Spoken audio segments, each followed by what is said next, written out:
सुप्रभात सर्व आदरणीय गुरुजन, सर्व बालमित्र. आयुष्याच्या कसोटीची एकच तर रीत आहे. ज्यांना माणसे वाचता येतात त्यांची जीत आहे, त्यांची हित जीत आहे. नमस्कार, मी पृथ्वीराज पवार. आजच्या संगीतमय तसेच विविध उपक्रमांनी सजलेल्या आणि मनोरंजनातून ज्ञान देणाऱ्या दैनिक त्रिपाठाचा पहिला सूत्रसंचालक.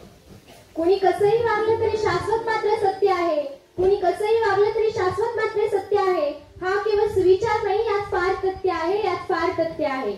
नमस्कार, मी सायली धुमाळ. आजच्या संगीतमय परिपाठाची दुसरी संचलिका. आज वार शनिवार दिनांक 1 ऑक्टोबर 2022 रोजी आज 8वी प या वर्गाचा नीतिमूल्य परिपाठ आहे. मी या परिपाठात स्वयंस्फूर्तीने सहभाग घेऊन आपली कला सादर करणाऱ्या माझ्या सर्व सहकारी मित्रमैत्रिणींना मंचावर येण्याची विनंती करते. कोणत्याही शुभ कार्याची सुरुवात आपण थोर व्यक्तीला वंदन करून करीत असतो. तरी आपला देव चंदनाप्रमाणे जिजून संपूर्ण मानव जातीला सुगंध देणाऱ्या महान कर्तृत्ववान भारतातील पहिल्या महिला शिक्षिका तसेच थोर समाजसेविका सावित्रीबाई फुले यांच्या प्रतिमेच्या पूजनाने आजच्या परिपाठास प्रारंभ करावा अशी विनंती मी माझे सहकारी रमेश व अमर यांना करतो.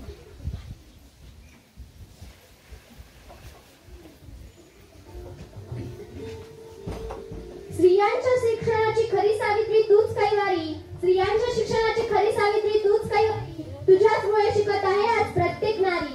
सोसोनी अनंत यातना शिकवलेस तू स्त्रियांना. सोसोनी अनंत यातना शिकवलेस तू स्त्रियांना. धन्य धन्य होतो आम्ही थोरवी तुझी गाताना. धन्य धन्य होतो आम्ही थोरवी तुझी गाताना.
एक साथ सावधान हो गए, सावधान.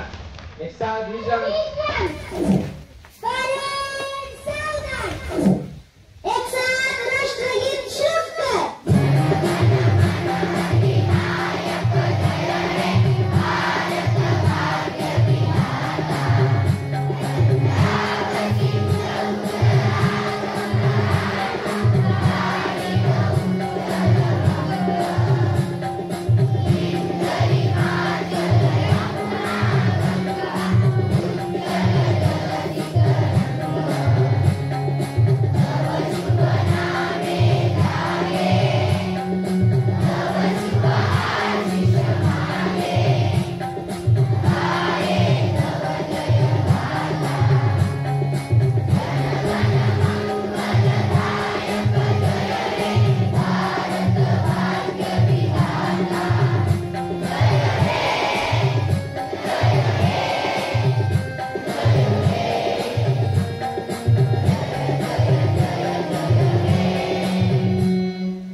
भारत माता की, भारत माता की, भारत माता की.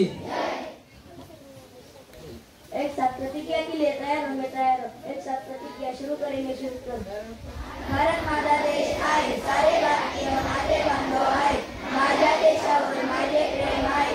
माझ्या देशातल्या समृद्ध आणि विविधतेने नटलेल्या परंपरांचा मला अभिमान आहे. त्या परंपरांचा पायीपणाची पात्रता माझ्या आणखी यावी म्हणून मी सदैव प्रयत्न करेन.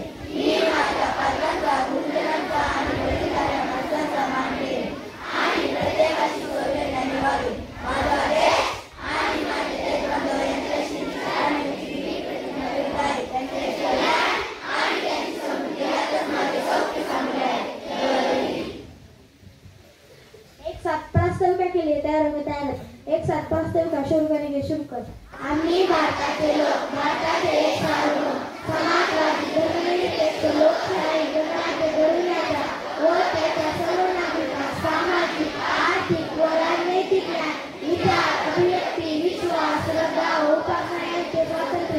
दर्जाची व संधीची समानता निश्चितपणे प्राप्त करून देण्याचा आणि त्याप्रमाणे व्यक्तीची प्रतिष्ठा व राष्ट्राची एकता आणि एकात्मता यांचे आश्वासन देणारी बंधुता प्रवर्धित करण्याचा संकल्पपूर्वक निर्धार करून आमच्या संघामध्ये 8 दिनांक 26 नोव्हेंबर 1949 रोजी याद्वारे हे संविधान अंगीकृत आणि अधिनियमित करून स्वतः प्रकल्प करत आहोत. जय हिंद. खाली बसा.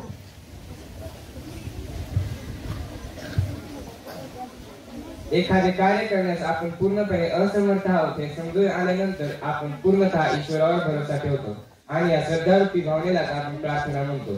तर अशीच मन प्रसन्न करणारी व जगण्यास सामर्थ्य प्रदान करणारी प्रार्थना आपण सामूहिकरित्या गाऊया.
समूहिक गायन सुरू करा.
एक चांगला विचार अनेक वाईट विचारांना नाहीसा करतो. म्हणून चांगल्या विचारांचे आपण नेहमीच वाचन आणि चिंतन करायला हवे.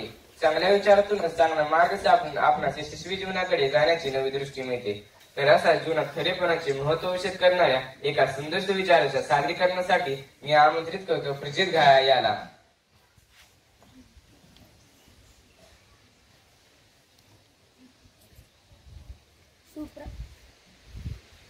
सुप्रभात बालमित्रांनो. आजचा सुविचार, जेव्हा काय बोलावे असा प्रश्न पडतो तेव्हा सत्यच बोलावे. महात्मा गांधी. या सुविचाराचा अर्थ असा, जेव्हा काय बोलावे असा प्रश्न पडतो तेव्हा काहीतरी लपवून ठेवण्याची इच्छा तिथं दडलेली असते. जिद्दा मनस्थिती असणं म्हणजे असत्याला वाव मिळणं. एका खोटेपणातून पुढील खोटेपणाची मालिका सुरू होते. खोटेपणा उघडा पडतो. हे टाळण्यासाठी जे बोलावं ते सत्यच बोलावं. असत्य बोलून क्षणिक समाधान मिळवण्यापेक्षा सत्य बोलून कायम समाधानी राहणेच चांगले. धन्यवाद.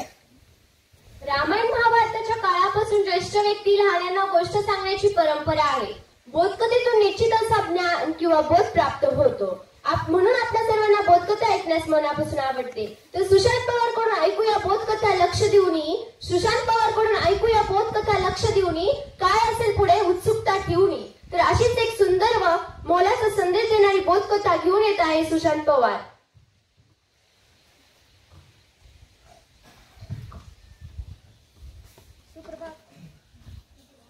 सुप्रभात बालमित्रांनो. माझे नाव सुशांत बानू पवार. मी आज तुम्हाला बोधकथा सांगणार आहे. बोधकथेचे नाव एकतेचे बळ.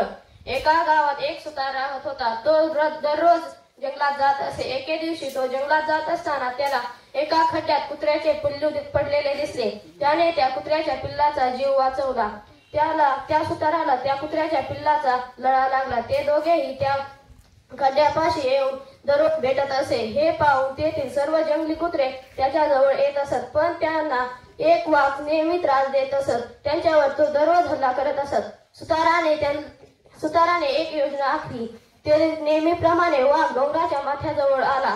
हे सर्व कुत्रे पाहत होते. ते आपापल्या जागेवर उभे राहून त्या वाघाला भुंकू लागले. वाघाने चेवतावून एका कुत्र्याच्या पिल्लावर हल्ला केला. ते कुत्र्याचे पिल्लू खाली बसले. त्या कुत्र्याच्या पिल्ला मागील खड्ड्यात त्या वाघाची झेप गेली. वाघ खड्ड्यात पडताच कुत्र्यांनी त्याच्यावर धाव घेतला व त्याला ठार मारले. तात्पर्य, एकतेचे बळ हेच सर्वात मोठे बळ होय. धन्यवाद. वर्षाचे साधारणतः 365 दिवस असतात. प्रत्येक दिवसाला काही खास महत्व असते. विविध घटना प्रसंग यांची माहिती आपण दिनविशेष या सगळ्यात जाणून घेतो. या विविध घटना आणि प्रसंगातून एक नवी आशा ठेवून आपण जीवनात मार्गक्रमण करत असतो. शालेय जीवनात म्हणूनच तर दिनविशेष सादर करण्याचा सरकार अट्टहास धरते. काय खास काय विषय जाणून घेऊया आजचा दिनविशेष. तर आजचा दिनविशेष सांगण्यासाठी मंचावर येत आहे तुषार शेळके. नमस्कार माझ्या मित्रांनो. मी तुषार शेळके घेऊन आलेलो आहे आजचा दिनविशेष. नासाची स्थापना 1 ऑक्टोबर 1958. ग दि माडगुळकर जन्मदिन 1 ऑक्टोबर 1919. गजानन दिगंबर माडगुळकर हे त्यांचे पूर्ण नाव, परंतु ते गदिमा या नावानेच ओळखले जात. गदिमा माडगुळ याचे राहणारे होते. विख्यात मराठी कवी, गीतकार, लेखक व अभिनेते असलेले गदिमा एक अष्टपैलू व्यक्तिमत्व होते. गदिमा यांच्या सर्वात उल्लेखनीय रचना असलेल्या गीत रामायणाची बऱ्याच भाषांमध्ये भाषांतरे झाली आहेत. गीत रामायण या त्यांच्या सर्वात उल्लेखनीय कलाकृतीमुळे त्यांना आधुनिक वाल्मिकी या नावाने संबोधले जाते. असे हे प्रतिभावंत व्यक्तिमत्व 14 डिसेंबर 1977 रोजी काळाच्या पडद्याआड गेले. धन्यवाद. पाढे, श्लोक, कविता, गाणी पाठ करण्याची परंपरा तशी जुनीच आहे. पाठांतराला जीवनात महत्व आहे. पाठांतरामुळे स्मरणशक्ती बरोबर बुद्ध्यांकही वाढतो. शब्द उच्चारण्यासह मदत होते. कठीण वाटणारा भाग सोपा होऊन जातो. आनंद होतो. असेच आजचे शब्द पाठांतर घेऊन येत आहे वैभव येवले.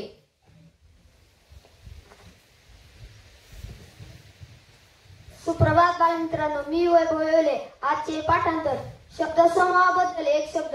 माकडाचा खेळ करणारा मदारी, अस्वलाचा खेळ करणारा दरवेशी, 3 नद्यांचे संगमाचे स्थान त्रिवेणी संगम, कधी न विसरता येणारे अविस्मरणीय, कानास गोड वाटणारे कर्णमधुर, आई वडील नसलेले अनाथ, वाक्प्रचार व त्यांचे अर्थ, अभिवादन करणे, वंदन करणे, अंग मोडून काम करणे, खूप मेहनत करणे, आधार देणे, सांभाळणे, पोबारा करणे, पळून जाणे, खट्टू होणे, नाराज होणे. धन्यवाद. अवघड वाटणाऱ्या गणितीय क्रिया सोप्या करण्यासाठी पाढे पाठांतर आवश्यक आहे. पाढे पाठांतरामुळे गुणाकार भागाकार अगदी चुटकीसरशी सोडवता येतो. म्हणून मित्रांनो, मोकळ्या वेळेचा सदुपयोग पाढे पाठांतर करूनच करा असं वडीलधारी माणसे नेहमी सांगत असतात. तरी पाढे पाठांतराची सवय अंगी जोपासा आणि अमित तात्कर याच्याकडून आजचा पाढा लक्षपूर्वक ऐकण्यासाठी शांत बसा.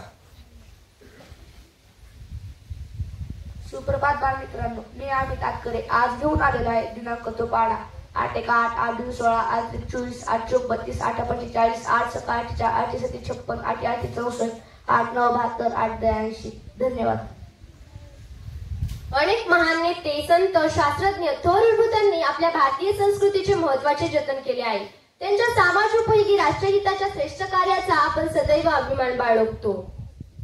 त्यांची कार्य आपणास नवी ऊर्जा देते, दीपस्तंभाप्रमाणे मार्गदर्शन करते. क्रीडा क्षेत्रात भारतातच नव्हे तर संपूर्ण विश्वात ज्याने आपले क्रीडा कौशल्य पणाला लावून मैदान गाजवले असा विश्वविक्रमवीर सचिन तेंडुलकरांच्या जीवन कार्याची थोडक्यात परिचय देण्यासाठी व्यक्तिविशेष सादर करत आहे अभय गाडे. सुप्रभात बालमित्रांनो, मी अभय गाडे सादर करतोय आजचा व्यक्तिविशेष. सचिन रमेश तेंडुलकर हे सचिनचे पूर्ण नाव. रमाकांत आचरेकरांचे आवडते शिष्य असलेल्या सचिन तेंडुलकर यांना क्रिकेट जगतातील सर्वोत्कृष्ट फलंदाज म्हणून ओळखले जाते. भारतात सर्वात तरुण वयात त्यांना हा सन्मान मिळाला आहे. तसेच देश आणि आंतरराष्ट्रीय पातळीवर देखील त्यांना अनेक सन्मान प्राप्त झाले आहेत. त्यांच्या कारकिर्दीत 2011 साली भारताने क्रिकेटचा जगज्जेतेपदाचा मानही मिळवला आहे. सर्वात तरुण शतकांचे शतक करणारे एकमेव क्रिकेटवर असून क्रिकेट जगातील सर्वाधिक विक्रम त्यांच्याच नाव आहे. अशा या प्रेरणादायी व्यक्तिमत्वास दीर्घायुष्य लाभो ही सदिच्छा. क्षणाक्षणाला जगात अनेक गोष्टी घडत असतात. जगाच्या कानाकोपऱ्यातील विशेष घटना बातम्यांच्या माध्यमातून आपणास घर बसल्या समजतात. साहित्य, ज्ञान, विज्ञान, कला, क्रीडा, मनोरंजन इत्यादी बाबींचा आढावा घेणाऱ्या बातम्या आपण नियमितपणे ऐकायला हव्यात. काय घडले देशात, काय घडले जगात जाणून घेऊया आजच्या बातम्यात. तर जळगावचे बातमीदार निखिल पाडवे आपल्या समोर येत आहे.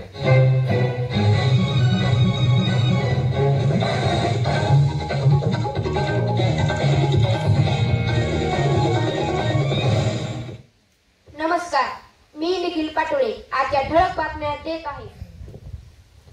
बीड जिल्ह्याच्या शिरपेच्यात आणखी एक मानाचा तुरा. पाटोदा तालुक्यातील मेंगडेवाडीच्या जयराम शिंदेला 36व्या राष्ट्रीय क्रीडा स्पर्धेत सुवर्ण पदक.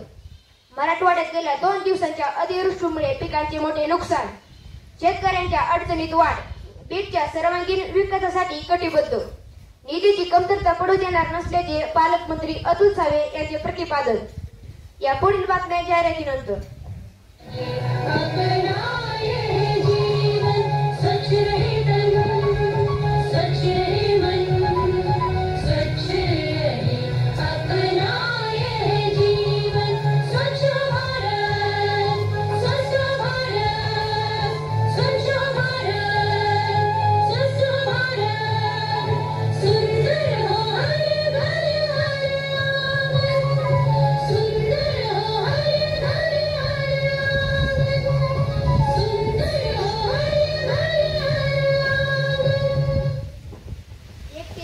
एकटे 20 पट असलेल्या शाळा बंद करू नयेत या मागणीला राज्यभरातून पालकांचा प्रतिसाद. महिला आशिया कप क्रिकेट स्पर्धेत पाकिस्तानचा भारतावर विजय.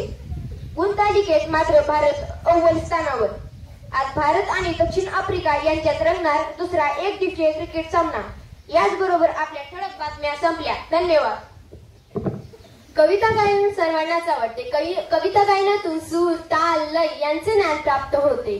चेहऱ्यावर मनस्वी आनंद निर्माण होतो. गायन सुसाध्य असेल तर ऐकणारे देखील श्रवण रसात न्याहून जातात. तर अशीच एक सुंदर चालीची संगीतमय कविता सादर करत आहेत 8वी ब च्या विद्यार्थिनी.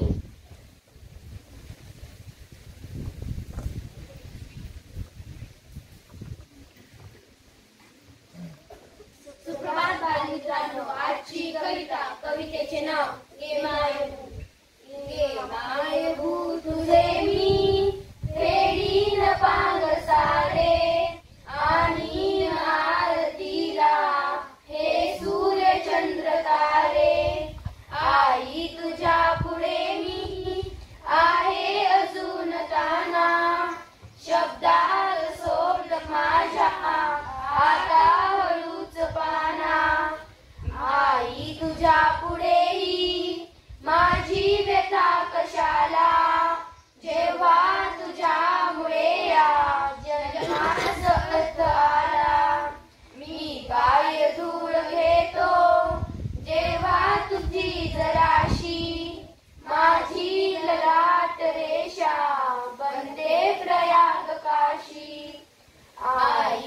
तुझी अशी मी गाईन रोज गाणी माझी तुझ्या दुधाने गेली भिजून वाणी माझी तुझ्या दुधाने गेली भिजून वाणी.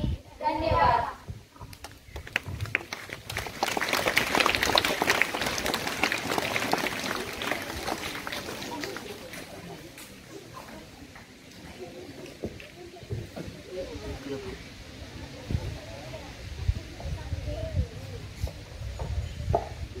नाटिका कोणाला बरे आवडते?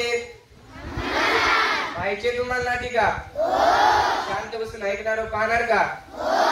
चला तर मग पाहूया एक सुंदर नाटिका.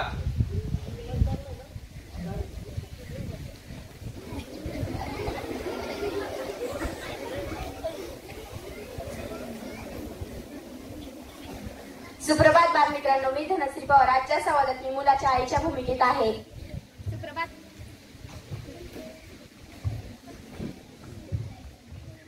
सुप्रभात बालमित्रांनो, मी सानिका पवार. आजच्या संवादात मी मुलगा आहे.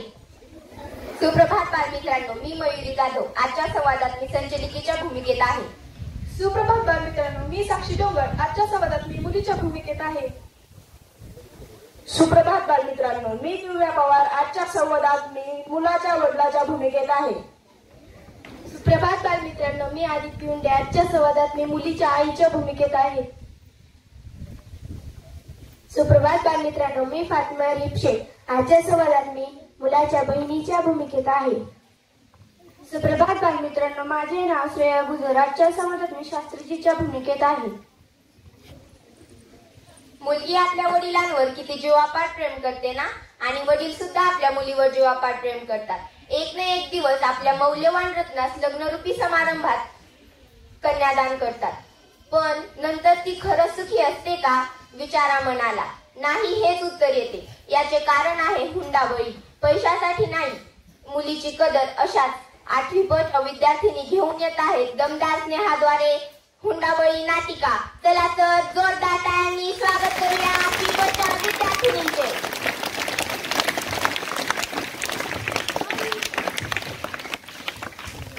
आई, हे बघ मी पास झाले. अरे वा सोनू बाळा, तू माझी मुलगी आहेस याचा मला खूप अभिमान वाटतो. आई, काय झालं? अगं सोनू बाळा, आज तुझे बाबा असते तर त्यांना खूप आनंद झाला असता. असो, पण आज मला एक महत्वाची जबाबदारी पार पाडायची आहे. आई, कसली जबाबदारी? अगं सोनू बाळा, मी तुझ्या लग्नाविषयीच बोलते. कालच माझं शास्त्रीजींशी बोलणं झालंय. उद्या ते येणार आहेत. काय? माझं लग्न? मला आत्ताच लग्न नाही करायचं. मला शिक्षण घ्यायचं आहे आणि नोकरी सुद्धा करायची आहे. हा बघ माझा रिझल्ट. मी वर्गात पहिली आली आहे. अगं सोनू बाळा, मला तुझं म्हणणं पटतंय, पण मुलगा चांगला इंजिनियर आहे, वडील प्राध्यापक आहेत आणि घरची परिस्थिती खूप चांगली आहे. बरं आई, जशी तुझी इच्छा. दुसरा दिवस. पाहुणे आले.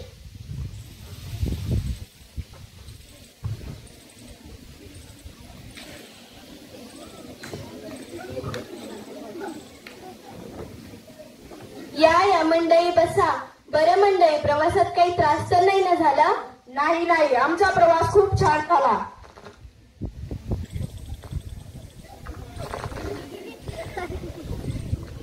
सोनू बाळा, पाहुण्यांसाठी पाणी आण.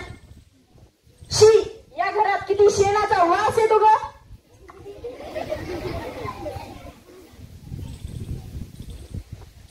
पाणी पण किती गडुळे. शी, नको मला असलं पाणी. ठेवा तो खाली ग्लास. बरं मंडळी, चहा घेणार का? हो, आणा. काही नको चहा वगैरे. पाणी इतकं गडुळे तर चहा कसा असेल? काही नको. बघ रे, तुला मुलगी पसंत आहे का? मी काय सांगणार बाबा, जसं तुम्ही म्हणतात. बर शास्त्रीजी, लवकरात लवकर आम्हाला लग्नाची तारीख कळवा बरं का? बरं ठीक आहे. हो, देण्या घेण्याचं काय हो, नाकापेक्षा मोती जड नकोय. एकुलता एक मुलगा आहे माझा. मान आणि पान दोन्ही हवं, नाही तर जग मला नावच ठेवील. अगं आई, असं काय बोलतीये? अरे तू तरी काही म्हण. तो काय बोलणार? त्याचा बाप तरी पापणी असून बोललाय का माझ्याशी? तो तर मुलगा काय रे? मी काय सांगणार आई, तू जशी म्हणशील तसं. लक्षात ठेव, शेवया जरी सोजीच्या असल्या तरी शिजल्याशिवाय चव येत नाही त्यांना. काय हो तर बोला, पक्षाचं काय म्हणणं आहे? आम्ही काही जास्त मागणारी माणसं नाही. लग्नात मुलाला सूट बुटाचा पोशाख, 1 तोळ्याची अंगठी, 2 तोळ्याची साखळी आणि 2 लाख रोख. लग्नात मुलीला 10 तोळ सोन्याने सजवायला हवे. बाकी काय खाण्याचा आणि मान पाण्याचा खर्च सगळा तुमचा. अहो, आमची एवढी परिस्थिती नाहीये. आम्ही तुमच्या एवढ्या मागण्या कशा पूर्ण करणार? अहो, 12 गावात शोधलं तरी असं स्थळ कुठेही मिळणार नाही. अहो, तुमचं सगळं बरोबर आहे, पण माझी मुलगी हीच माझी दौलत. माणसानं अंथरून बघून पाय पसरावं. कुठले दिन दुबळीचे लोक लायकी नाही आणि आमची बरोबरी करता. हो, असं वेडवाकडे बोलू नका. माझी वर्षभराची कमाई जरी एकत्र केली तरी मी एवढ्या मागण्या नाही पूर्ण करू शकत. आई उठ, मला अशा मुलाशी अजिबात लग्न नाही करायचं. आपण दोघी सुखात राहू. बघितलंस किती चरचर करती. लग्नानंतर काय होईल याचा विचार केलाय का कोणी? अपमान करून घेण्यापेक्षा चला इथून. अगं आई, थांब. जर या मुलीच्या आईची परिस्थिती गरीब असली तर काय झालं? मुलगी किती सुंदर आहे. जर माझ्या लग्नात तसा हुंडा मागितला असता तर तू काय केलं असतं? तू गप्प बस. तुला काय करायचंय? माझ्या मुलाचं या मुलीशी लग्न होणार नाही. चला इथून.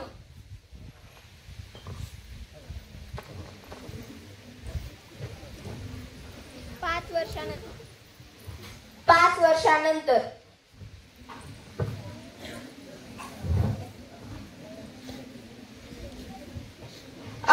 आई मी डॉक्टर झाले.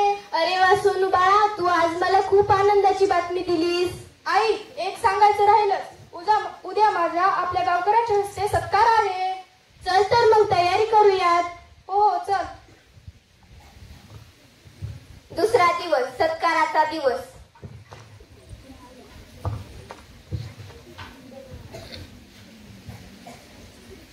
नमस्कार मंडळी, आजच्या कार्यक्रमाचं तुम्हाला उद्दिष्ट माहित आहे का? चला मीच सांगतो. तर आपल्या गावातील एक गरीब मुलगी कीर्ती पवार माझ्या कॉलेजची माजी विद्यार्थिनी, तिने डॉक्टर या पदवीमध्ये प्रथम क्रमांक मिळवून आपल्या गावाचे नाव लौकिक केलं आहे. तर मी आजच्या कार्यक्रमाचे अध्यक्ष म्हणजेच माझी पत्नी यांना विनंती करतो की त्यांनी कीर्ती पवार हिचा सत्कार करायचा.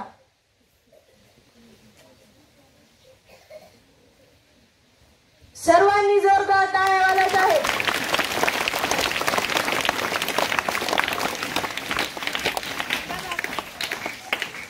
थांबा बाबा, मला काहीतरी बोलायचंय. ठीक आहे बाळा, बोल तू. मंडळी, मला सांगण्यात अत्यंत आनंद होत आहे की कीर्तीसारख्या एका गरीब मुलीने डॉक्टर क्षेत्रात पदवी प्राप्त केली आणि त्याच मुलीला 5 वर्ष आधी माझ्या आईने हुंड्यापायी नाकारले. आणि आज ती माझ्या आईची जर सून असती तर हा सन्मान माझ्या आईचाही असता. जी चूक माझ्या आईने केली ती चूक तुम्ही करू नका. मुलीला शिकवा, मुलीला मोठं बनवा, मुलीला सक्षम बनवा. मुलगी शिकली तरच प्रगती होईल. चला तर आपण सगळेजण एकत्र येऊया आणि ह्या पद्धतीला काढून टाकूया. धन्यवाद बालमित्रांनो.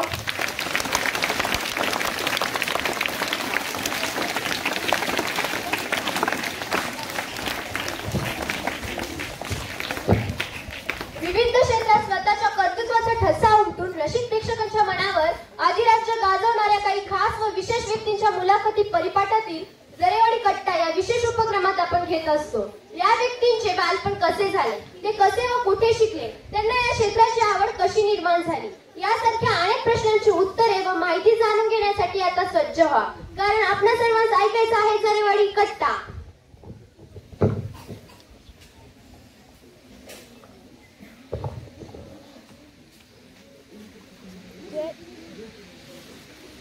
जे काही तुमच्यात आहे ते फक्त शोधायला शिका. जे तुमच्यात नाही ते मिळवायला शिका. यश हे तुमचेच आहे, फक्त प्रयत्न करायला शिका, फक्त प्रयत्न करायला शिका. सुप्रभात मित्रांनो, मी भक्ती पवार, आजच्या जरेवाडी कट्टा या खास कार्यक्रमाची पहिली संचालिका. जोपर्यंत मनाला आशेची पंख आहे, हृदयामध्ये ध्येयाचे वादळ आहे, अंतःकरणात जिद्द आहे, तोपर्यंत येणारा प्रत्येक क्षण तुमचाच आहे, तोपर्यंत येणारा प्रत्येक क्षण तुमचाच आहे. सुप्रभात बालमित्रांनो, मी शुभांगी पवार, आजच्या जरेवाडी कट्टा या खास कार्यक्रमाची दुसरी संचालिका. चला तर बालमित्रांनो, आपण बोलणार आहोत उत्कृष्ट गायिका कार्तिकी गायकवाड हिला. तर टाळ्यांच्या गजरात स्वागत करूया कार्तिक गायकवाड हिचे. कार्तिकी, तुझे या कार्यक्रमात स्वागत आहे. कार्तिकी तू तुझे आसन ग्रहण करून घे. कार्तिकी तुझ्याविषयी प्रथम थोडक्यात ध्वनिपीत ऐकूया. कार्तिकी कल्याण गायकवाड हे तिचे पूर्ण नाव. महाराष्ट्राच्या गायन क्षेत्रात सध्या चर्चेत असलेली कार्तिकी बालपणापासूनच उत्कृष्ट गायिका म्हणून उदयास झाली. गायनाचे बालकडू घरापासूनच मिळालेल्या या गायकीने अनेक कार्यक्रमात आपल्या गायकीने रसिक प्रेक्षकांना मंत्रमुग्ध केले. काही कार्यक्रमाचे परीक्षक म्हणून ती काम पाहत होती. 2008 साली आयडिया सारेगमप लिटल चॅम्प मध्ये सर्वोत्कृष्ट गायिकेचा पहिला सन्मान अर्थात चॅम्पियन होण्याचा मान तिला मिळाला आणि त्यानंतर तिने मागे वळून पाहिलेच नाही. तिच्या अनेक गीताचे अल्बम प्रसिद्ध असून ती सध्या संगीत क्षेत्रावर भरीव कामगिरी करत आहे. जी टॉकीज वरील गजल कीर्तनाचा या कीर्तनाविषयी मालिकेचे सूत्रसंचालन कार्तिकीने प्रभावीपणे केले आहे. लॉकडाऊन असताना 2020 मध्ये तिचा विवाह पुण्याचे इंजिनियर व उद्योजक रोनित पिसे यांच्या बरोबर झाला. धन्यवाद. कार्तिकी तुझा जन्म कोठे व केव्हा झाला? माझा जन्म जून 1997 मध्ये खेड जिल्हा पुणे येथे एका संस्कारी कुटुंबात झाला. तुझे बालपणीचे शिक्षण कोठे झाले व तू किती आहे येथेपर्यंत शिक्षण घेतले?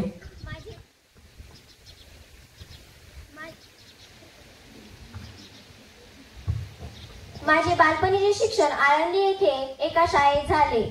त्यानंतर मी कॉलेज पूर्ण केले व मी आता ग्रॅज्युएट आहे, म्हणजेच माझे ग्रॅज्युएशन पूर्ण आहे. तुला बालपणापासून गायनाची आवड कशी निर्माण झाली व तुझे गुरु कोण? बालपणापासूनच मला गायनाची आवड होती व माझे वडील स्वतः एक गायक व संगीतकार होते. माझा आवाज लहानपणापासूनच चांगला होता, त्यामुळे माझ्या वडिलांनी माझी गायन क्षेत्रात निवड केली. तुझ्या गायनाला श्रोत्याने भरभरून प्रतिसाद दिला व तुझी गायकी बहरली. असा एखादा प्रसंग कोणता? कृपया त्याची आठवण आम्हाला सांगशील का? हो नक्कीच. 2008 साली आयडिया सारेगमप लिटल चॅम्प मध्ये मला सर्वोत्कृष्ट गायिकेचा पहिला सन्मान मिळाला. त्यावेळी श्रोत्यांनी मला भरभरून प्रतिसाद दिला. हा प्रसंग मी कधीच विसरू शकत नाही. हा प्रसंग माझ्या जीवनातील अविस्मरणीय होता. कार्तिकी तुझ्या कुटुंबात आणखी कोण कोण गायन करते? माझ्या कुटुंबामध्ये माझा भाऊ कौस्तुभ गायकवाड हा देखील चांगला गायक व संगीतकार आहे आणि आनंदाची बातमी म्हणजे त्याला देखील सारेगमप लिटल चॅम्प मध्ये चॅम्पियन होण्याचा मान मिळाला आहे. तुला गायन क्षेत्रात मिळालेल्या मान सन्मानाविषयी कृपया माहिती सांग. हो, मी आताच तुम्हाला सांगितले. 2008 साली सारेगमप लिटल चॅम्प मध्ये सर्वोत्कृष्ट गायिकेचा पहिला सन्मान मला मिळाला. त्यानंतर मी बरेच बक्षिसे जिंकवली व माझ्या अनेक गाण्यांचे अल्बम देखील प्रसिद्ध आहेत. तुझ्या गायलेल्या गाण्यांची झलक आम्हाला ऐकवतेस का? हो नक्कीच. गागर घेऊन निघाली गाण्यात वळण.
गागर घेऊन निघाली घागर घेऊन निघाली पाण्या गवळण. ही गवळण अत्यंत लोकप्रिय झाली. त्याबाबत काही माहिती सांगशील का?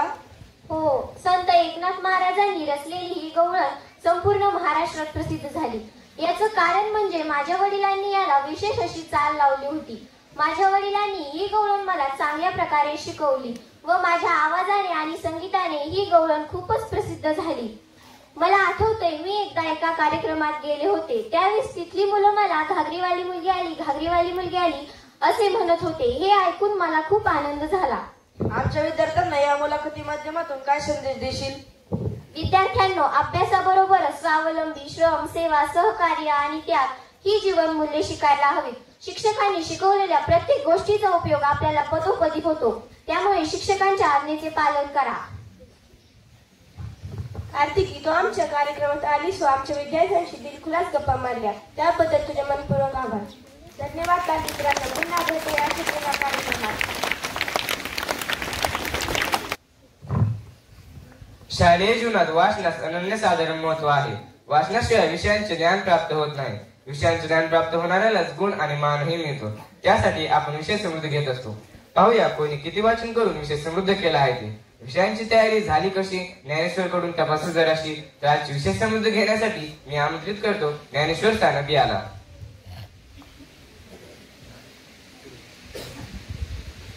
नमस्कार मित्रांनो, मी घेऊन आलेलो आहे 8वी ब या वर्गासाठी विषय समृद्धी. तर पाहूया कोणाची चिठ्ठी निघते.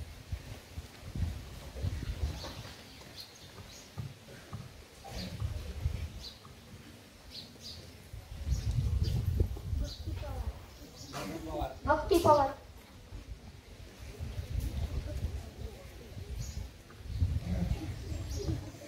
भक्ती, तू पुढील 5 पैकी 5 प्रश्नांचे उत्तर देण्यास तयार आहेस का? हो. खाली बस. तुझ्यासाठी पहिला प्रश्न. टिंबटिंब हे भारताचे प्रथम नागरिक असतात. राष्ट्रपती. तुझे उत्तर बरोबर आहे. तू सुरुवात चांगली केली आहे. तुझ्यासाठी दुसरा प्रश्न. जम्बो मंत्रिमंडळ म्हणजे काय?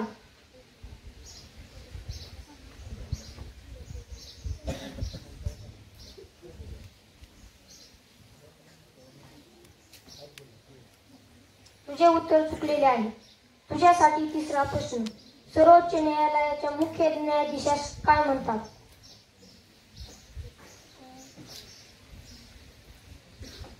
राष्ट्रपती. तुझे उत्तर चुकलेले आहे. तुझ्यासाठी चौथा प्रश्न. राष्ट्रपतींची निवड थेट जनतेमधून केली जाते. चूक किंवा बरोबर सांग. चूक. बरोबर. तुझे उत्तर बरोबर आहे. तुझ्यासाठी पाचवा प्रश्न. भारताचे सर्वोच्च न्यायालय कोठे आहे? दिल्ली. तुझे उत्तर बरोबर आहे. तू प्रयत्न केलास पण विजेता करू शकले नाही. धन्यवाद.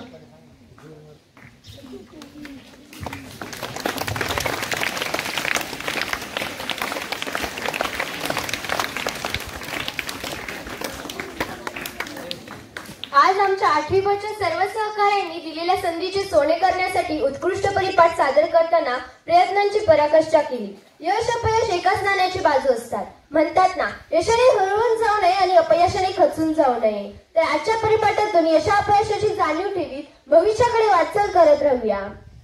वाईसह मी परिपाठाचा अभिप्राय देण्यासाठी आमंत्रित करते श्रीमान कैलास पवार सर यांना.